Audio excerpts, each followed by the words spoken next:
What's good? What's good, everybody? Welcome back to another episode of The Urban Platform Speaks. Make sure to like and subscribe as you tune into the channel and you check out the content. And with that being said, man, I want to play basically just a short clip and react to a statement that Rich Paul made. And the clip really, in my opinion, just number one, it points out to me like how delusional that uh Rich Paul is and Clutch Sports and LeBron, how delusional they are to think that what he said in this short clip is true. That's number one.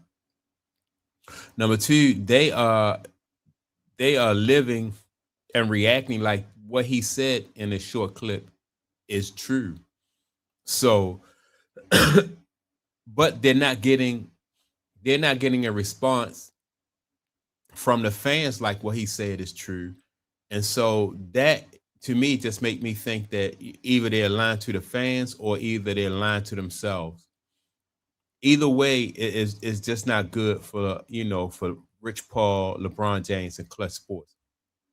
But let me play what they said, what Rich Paul said, and I'm gonna come back and I am going to I'm gonna react to it. So here you go. He's not chasing the ring. You hear these things like, why do we have to chase? He got four. There's nothing to chase. He's not chasing the ghost or anything like that.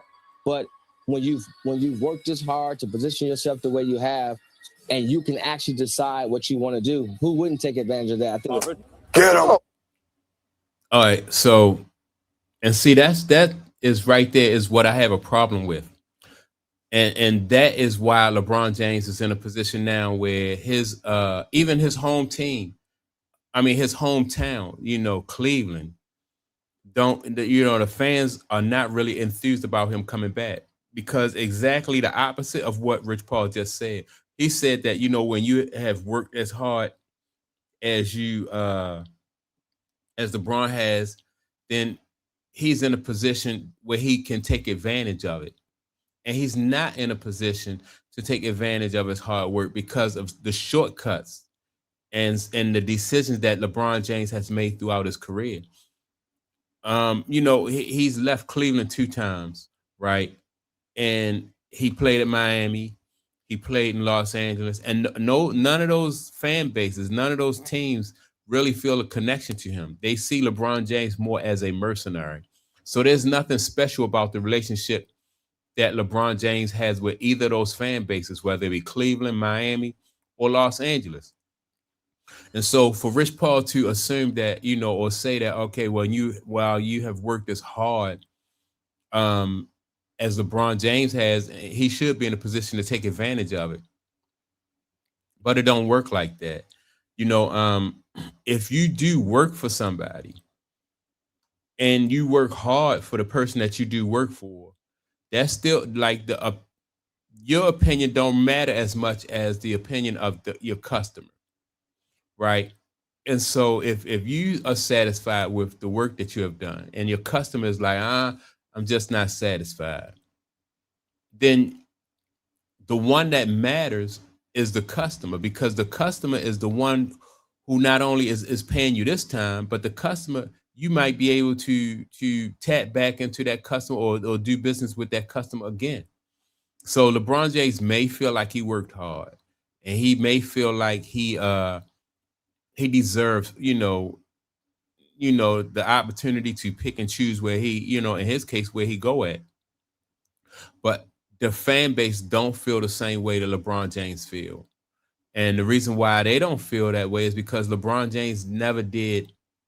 It was never about satisfying the fan. It was always about satisfying LeBron James. So if he felt like he put in enough work, then and he just left it at that. It didn't matter how the fan feels. And so now that the fan and the fan base is in a position where they can show LeBron James like they're like the fact that they're not satisfied, or and they can demonstrate how their displeasure for LeBron James.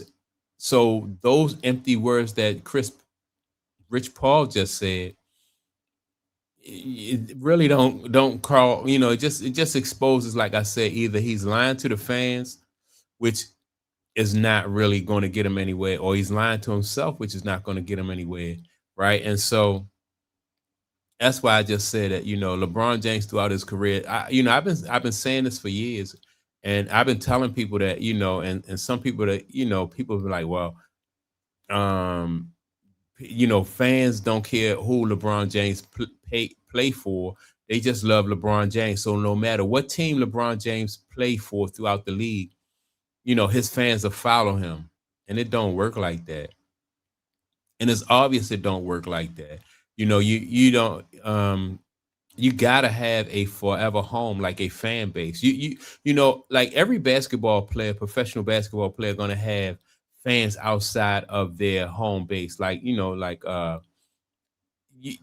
Detroit Piston fans love Isaiah Thomas, but a lot, like he have fans all around the country and all over the world.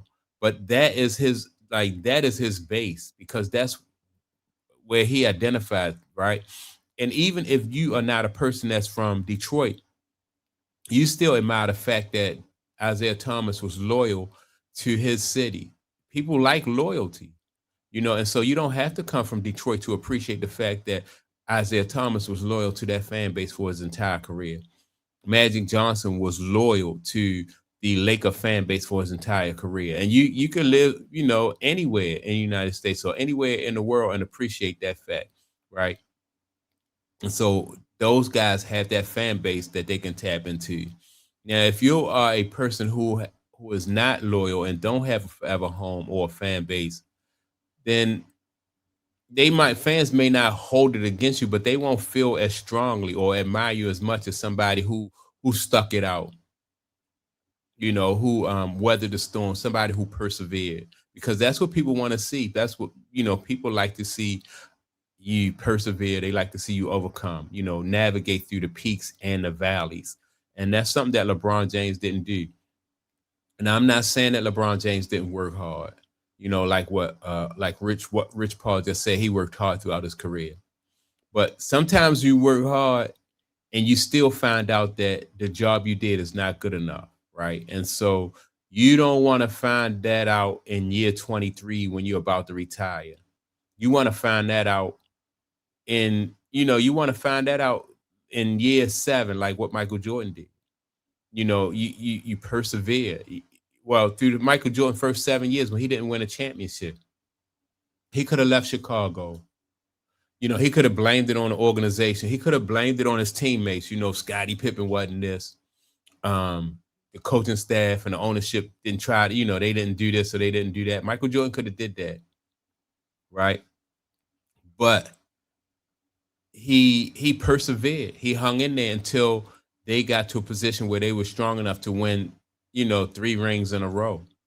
And that the fact that he overcame and he persevered, that's what that like the fans felt as much relief and a sense of accomplishment, just like Michael Jordan did. And so that's something that you can't really take away from his fan base. That's something that's going to always benefit Michael Jordan for the rest of his life. Same thing for like all of those guys, Isaiah Thomas, Larry Bird. Larry Bird got put out of the playoffs a couple times, and he came up short a couple times against the Lakers and stuff like that. But he also came up big against the Lakers. He came up big against Detroit. He came up big against the Atlanta Hawks. So and that's what like when you suffer those defeats, and then you get to a point where you suffer I mean, and you had those victories. That right there, man, it's just like an emotional wave that the fan base get to ride with you. And LeBron James cheated himself out of that, because in order to go through that emotional wave, you got to get better, right? And instead of getting better, he just went on to another team and try to find a better situation.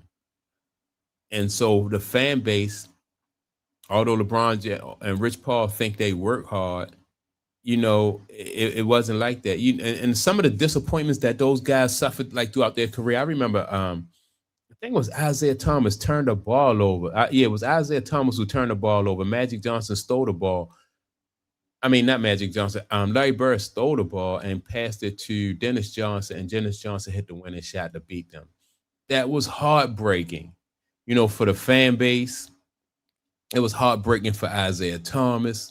But then they come back and they win 2 championships after that, right? And so you can, like that right, like that emotional roller coaster that come along with, like I said, the peaks and the valleys. And for a fan and a fan base that was there to witness that and go through that with Isaiah Thomas, man, that's just like that's priceless. And no fan base, Miami Heat, the Cleveland Cavalier fan base, or the Los Angeles Laker fan base, they don't have those type of moments with LeBron James because LeBron James never gave himself or the fan base an opportunity to ride that emotional roller coaster. And so he cheated himself. And now these fan bases and his fans are going to show him through their support of him what they really think. So it really don't matter like what ESPN say. It don't matter what the NBA say. It's just the fan base, and they all know it. ESPN know it. The NBA know it. Like LeBron James is not going to get. He's not going to get the same kind of support that Kobe got by the fan base when he retired. Like Kobe would have always been able to tap into that people who love the Black Mamba and what the Black Mamba stand for. That was, you know, you'll never be broke, either financially, um, you know, spiritually, or anything like that, because he poured everything he had into that, right? But LeBron James is not going to be the same. He's not going to have the same outcome as those guys. So that's my take on it. Off of that, just that little clip that Rich Paul said, man, just made me think about that. So that's my take on it. Make sure to like, subscribe to the channel. Don't forget to leave a comment, and I'm gonna check y'all out in the next video. Peace.